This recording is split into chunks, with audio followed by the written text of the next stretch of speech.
Ise ben wet jolanga uging de la duango lwalanga uging de loga wet bilugo wana japan duanga jodu pa kwa golo koro mngyao ko. Ise ben wet jolanga uging de la duango lwalanga uging de loga wet bilugo wana japan duanga jodu pa kwa golo koro mngyao ko. Yagalu muli akwa gwamnya yamadunya la yoidinya nya duanga na lingwe koro wan. Yam karke good good was a malabar ya jor pa kwa yam dunya lor mungyao kot nya yo nya duang tim ganya beri kuara nya yo nya duang tim ganya beri kuara oging til di ma nyan che kwa gwe jang mala doro le ya ga pet nya yo nya duang tim ganya beri kuara oging til gi ma kwa gwe nyan che ogin mala doro le ya ga kop La julga warnya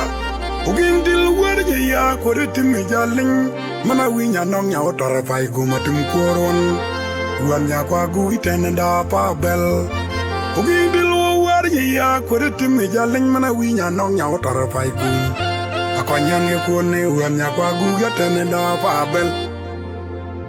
Ise ben wet jolanga uging de la duango lwalanga uging de loga wet bilugo wana japan duanga jodu pa kwa golo koro mngyao ko. Ise ben wet jolanga uging de la duango lwalanga uging de loga wet bilugo wana japan duanga jodu pa kwa golo koro mngyao ko. Yagalu muli akwa gwamnya yamadunya la yoidinya nya duanga na lingwe koro wan. Yam karke good good was a malabar ya jor pa kwa yam dunya lor mungyao kot nya yo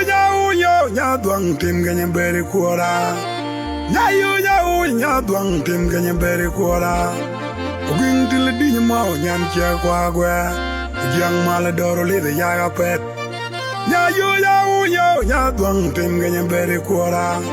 oging til gi ma kwa gwe nyan che ogin mala doro le ya ga kop